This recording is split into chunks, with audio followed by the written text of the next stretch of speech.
4번 다녀온 사진작가의 산티아고 순례 팁. 첫 번째, 고생 않고 즐겁게 넘는 피레네. 여러분 안녕하세요. 미국 사진협회 작가 금기현입니다. 산티아고 순례길을 4번 다녀왔습니다. 처음은 250km 포르투갈길, 3번은 799km 프랑스길입니다. 그중 마지막은 이 칠순이 지난 아내와 함께였습니다. 많은 사람들을 만났고 많은 것을 보고 듣고 배웠습니다. 인생 이막 30여 년에 걸친 등산학교와 암벽 과정, 3번의 히말라야 트레킹 경험은 순례에도 많은 도움이 되었습니다. 짧지 않은 기간, 적지 않은 경비를 써야 하는 순례입니다. 걷는 계기와 목적, 나이와 몸 상태 등은 제각기 다릅니다. 그리고 장거리 순례길이니 당연히 어렵고 힘들 것이라 생각하기 쉽지만 절대로 그렇지 않습니다. 어떤 준비를 해서 어떻게 걷고 무엇을 봐야 할지 등 최소한의 요령만 알면 같은 길을 걷더라도 훨씬 쉽게 고생을 않거나 덜 하면서 할 수 있습니다. 특히 체력이 약하거나 연배가 지긋한 분들 또는 보통 여성이라면 더욱 그렇습니다. 그렇게 하면 더 많은 것을 보고 느끼고 배우며 즐길 수 있게 됩니다. 운동은커녕 산보도 거의 않는 데다 칠순이 지난 제 아내도 고생 않고 즐겁게 걸었던 경험을 바탕으로 순례의 꿀팁을 정리합니다. 순례에 대한 일반적인 내용은 이미 많이 알려져 있으므로 저는 좀 더 쉽고 즐겁게 그리고 알차게 걷는 데 활용할 수 있는 내용 위주로 다루겠습니다. 오늘은 그 첫 번째로 모두들 힘들어하는 프랑스길의 피레네를 고생 않고 즐겁게 넘는 꿀팁입니다.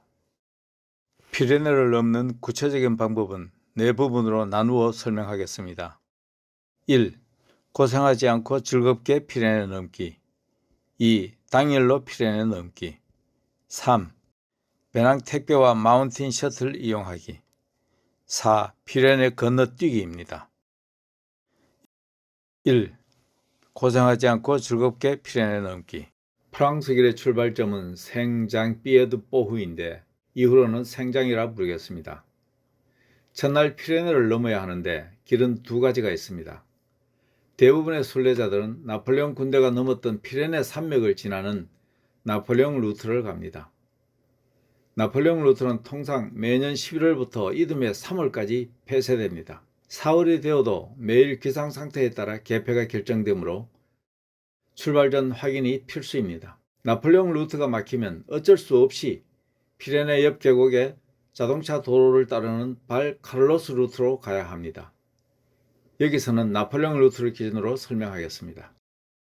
가장 어렵고 힘든 구간인 피레네를 첫날에 넘어야 하지만 다른 곳에서는 결코 볼 수 없는 피레네만의 독특하고 아름다운 경치를 즐길 수 있기에 충분한 가치가 있습니다. 또한 예로부터 내려오는 시작점이라는 상징성도 있습니다.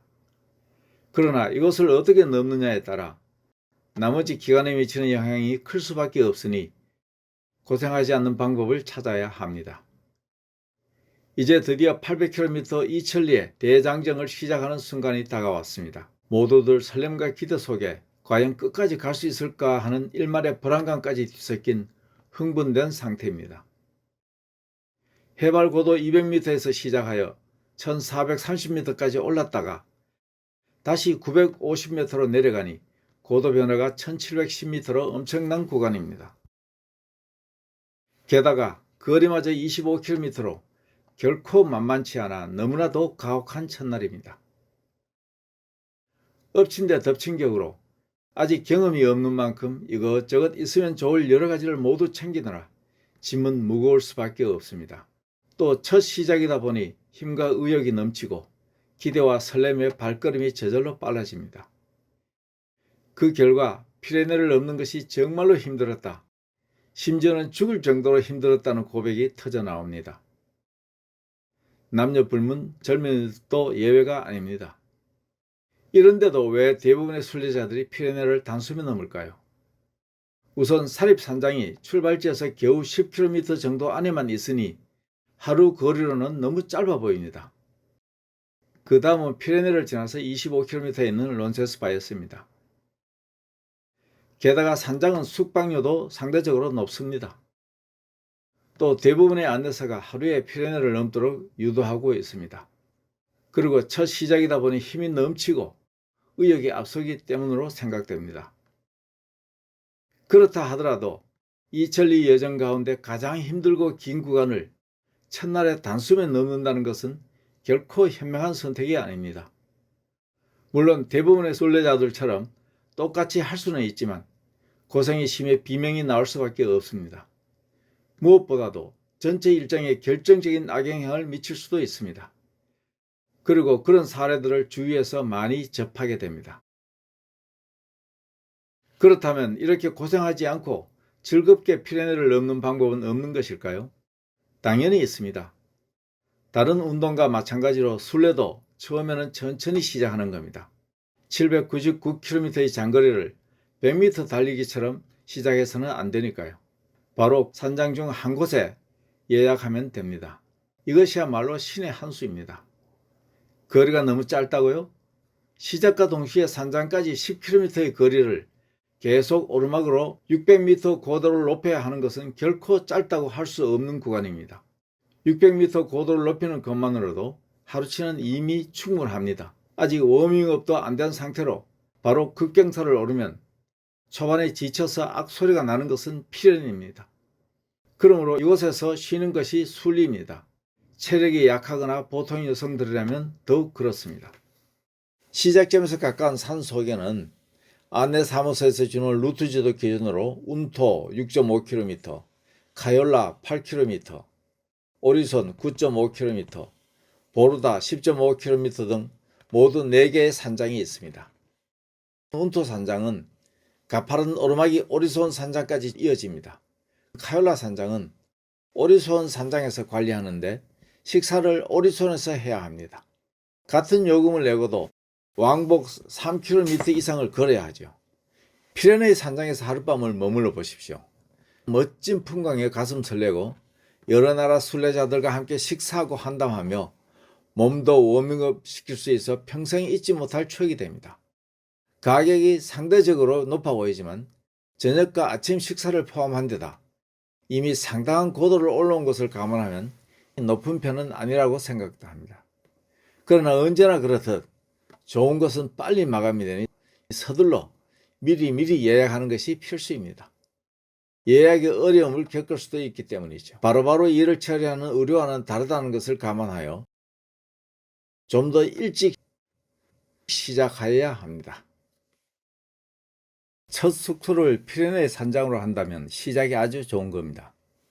잠자리가 가까우니 출발점 생장에서 아름답고 유서 깊은 도시의 이곳저곳을 둘러보고 여유있게 도착할 수 있겠죠. 같은 거리라도 허겁지겁 걷는 것과 경치를 보며 천천히 걷는 것은 피로도에서 엄청 차이가 납니다. 마찬가지로 이튿날 론세스바이어스까지 피레네를 넘어가는 길도 20km가 채 되지 않아 여유가 넘치게 됩니다. 제일 가파른 오르막 구간은 이미 지나왔고 거리도 짧으니까요. 산장에서 모두가 함께하는 저녁 식사는 아직도 기억에 남아 있습니다. 특히 오리손에서는 50여 명이나 되는 인원이 함께 식사 후 개인 소개를 하며 대화하는 시간이 있습니다. 아주 즐겁고 유익한 시간입니다. 보르다에서는 인원이 10여 명 정도라 차분한 분위기였습니다. 산장에서 제공하는 이른 아침을 든든히 먹고 출발합니다. 이어지는 오르막을 아름다운 경치에 감탄하며 2-3km 조금 넘게 넘으면 왼쪽에 목동들의 수호신인 성모 마리아 상이 나옵니다. 이곳은 생장에서 약 4시간 거리로 생장과 론세스바이어스의 시간상 대략 중간 지점입니다. 여기서부터는 아주 완만한 오르막의 넓은 평지 사이를 지나게 되는데 바람이 엄청 심하므로 채비를 단단히 해야 합니다. 저도 2번 겨울에 대청봉 같은 엄청난 바람을 경험하였습니다. 성무상을 지나 2km 좀 넘는 곳에 반가운 푸드트럭이 있습니다. 뜨거운 우유나 계란, 과일 등으로 간단히 요기를 하며 잠시 쉬어가는 것도 도움이 됩니다. 조금 더 가면 자동차 도로에서 오른쪽으로 갈라지는 산길이 나옵니다. 철제 테두리 안에 나지막한 십자가가 있고 그 왼쪽에는 커다란 돌더미 위에 나무로 만든 론세스바이어스 오레아가 표지가 있습니다. 그 그 사이로 드러나는 산길을 따라가야 합니다. 종종 이곳을 지나쳐 계속 자동차 도로를 따라갔다가 낭패를 당했다는 얘기가 들려오기도 합니다. 그러므로 각별히 명심해야 하는 것입니다. 여기저기 피어있는 이름 모를 꽃들을 보며 야트막한 언덕을 지나면 오른쪽 저만치에 움막이 보입니다. 문명과는 먼 원시적인 시설이지만 비바람을 잠시 패가기는 충분한 곳입니다. 안에는 한글로 된 낙서도 있었습니다. 이제부터는 평지에 가까우니 경치를 즐기며 그냥 천천히 걸으면 되겠습니다. 산길을 따라가다 보면 중세 프랑스의 무훈시 롤랑의 노래로 유명한 롤랑의 샘이 나옵니다. 수도꼭지가 설치된 샘 옆에는 나무로 만든 표지가 보입니다. 론세스바이어스까지 8.2km, 2시간 10분이라는 이정표도 보입니다. 조금 더 가면 어른 키 높이의 돌로 된 국경 표지가 보입니다. 이제부터는 스페인입니다. 낙엽이 많이 깔린 구간과 옆으로 자랐다가 90도를 꺾어 곧바로 뻗은 특이한 나무들이 있는 평탄한 길을 한참 지나게 됩니다. 여기서 생을 마감한 누군가의 표지도 보입니다. 길가에 홀로 서 있는 대피소는 악기상을 만났을 때 아주 요긴한 곳입니다. 아무것도 없는 빈 공간이지만 비와 눈과 강풍을 안전하게 피할 수 있다는 사실만으로도 고마운 곳입니다. 얼마 가지 않아서 바로 피레네 순례길에서 가장 높은 지점인 제법 널찍한 평탄 지점이 나옵니다. 나무로 만든 표지가 있는데 오른쪽 아래에 있는 산길로 내려가야 합니다. 놓치지 않도록 반드시 명심해야 하는 것입니다. 여기서 왼쪽으로 갔다가 아주 가파른 내리막에서 다쳤다는 후기를 본 적이 있습니다. 그리고 순례 안내소에서 나누어지는 지도에도 위험 표시로 경고하는 곳입니다. 자, 이제부터는 약 4km의 거리를 내려가기만 하면 됩니다. 조금 가파른 구간이 있지만 전체적으로는 그리 힘들지 않은 산길이니 서두르지만 않으면 됩니다. 여기저기 부착되어 있는 노란 화살표가 길을 안내하고 있습니다. 피레네의 아름다운 경치를 마지막으로 즐기면서 걷다 보면 이윽고 목적지에 도착하게 됩니다. 이제 목적지 론세스바이어스 수도원 알베르게가 보입니다. 생각보다 큰 건물에 수용 인원도 아주 많습니다. 주방이 없으므로 저녁은 마을에 있는 두 식당 중 숙소에서 지정하는 곳에서 합니다. 숙소에서 체크인할 때 미리 예약해야 되겠습니다. 저녁에는 성모 마리아 성당 미사에 종교와 상관없이 참여할 수도 있습니다.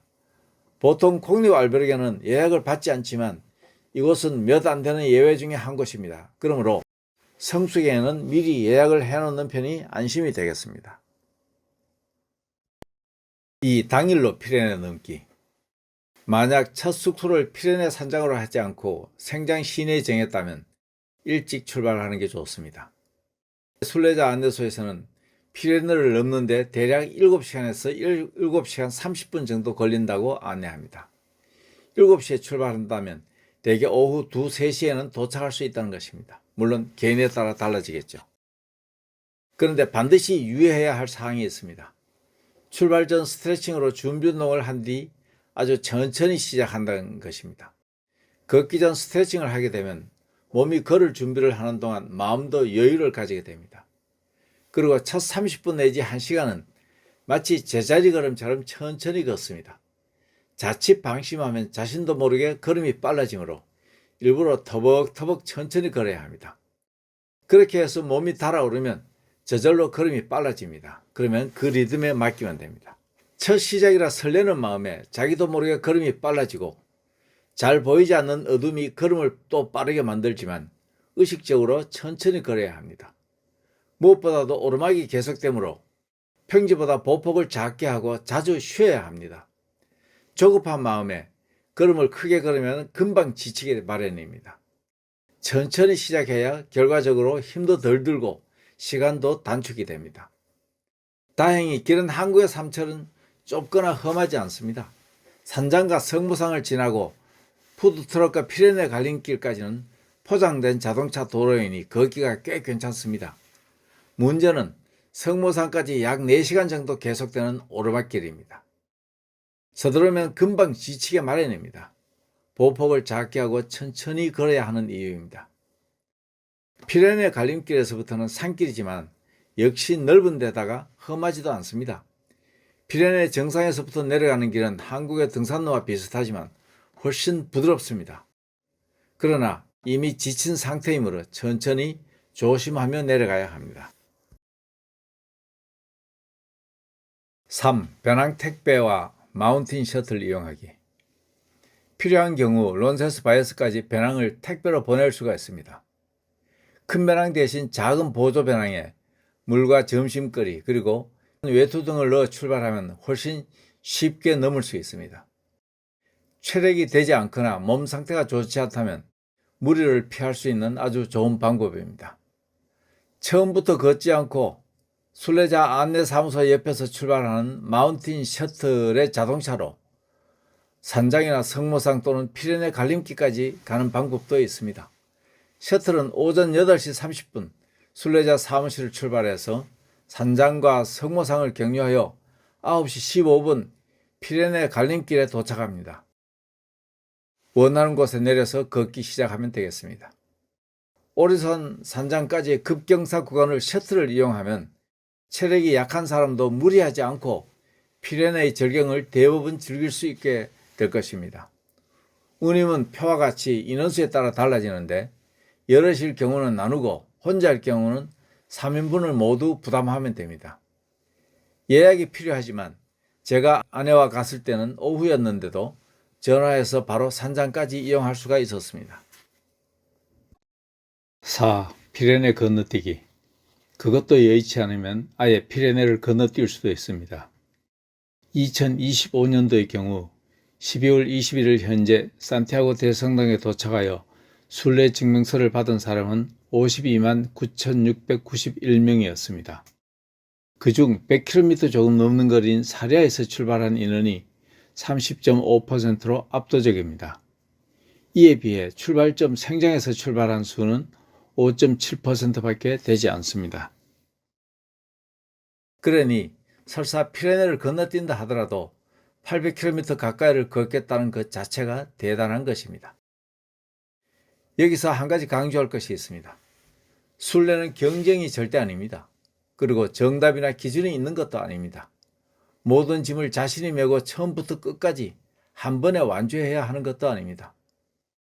저도 처음에는 100% 제가 메고 100% 전 구간을 걸었습니다. 그러나 두 번째와 세 번째는 환자가 생겨 함께 버스나 택시로 이동한 적도 있었습니다. 버스나 택시를 잠시 이용한다고 해서 순례를 잘 못하는 것이 아닙니다. 몸 상태를 무시하거나 환자를 모른 채 한다면 오히려 잘못입니다. 여러 구간으로 나누어 몇 년에 걸쳐 걷는다는 유럽인들을 여럿 보게 됩니다. 마찬가지로 때로는 많이 걷고 때로는 쉬어도 됩니다. 어디까지나 자신의 몸 상태와 상황에 맞게 하면 됩니다. 이미 시작을 했다는 사실만으로도 진행 중입니다. 그러나 일정 구간을 걸어서 지나가기만 한다면 아무래도 아쉬움이 많이 남을 수밖에 없습니다. 나름 의미도 있고 성취감도 크겠지만 그 외에도 엄청 많은 것을 더 할 수 있기 때문입니다. 순례길은 1993년 유네스코 세계유산에 등록이 될 정도로 오랜 역사와 문화가 숨쉬고 있는 곳입니다. 여유를 가지고 둘러보면 걷는 동안은 물론 나중에도 훨씬 즐겁고 풍족해집니다. 무턱대고 걷는 대신 고생 않고 즐거운 방법을 찾으면 여유가 만들어집니다. 그러면 걷는 동안에도 기대와 설렘이 더욱 커지고 매일매일이 즐겁고 풍족해집니다. 오늘은 첫 번째로 고생 않고 즐겁게 피레네를 넘는 방법에 대해 알아봤습니다. 첫 시작이 힘들면 자칫 아름다운 경치와 추억을 놓치고 나머지 기간도 힘들어지기 쉽습니다. 그러나 조금만 방법을 달리하면 고생 않고 즐겁게 넘을 수 있습니다. 이상의 내용이 여러분의 순례에 도움이 되면 좋겠습니다. 긴 시간 함께 해주셔서 고맙습니다.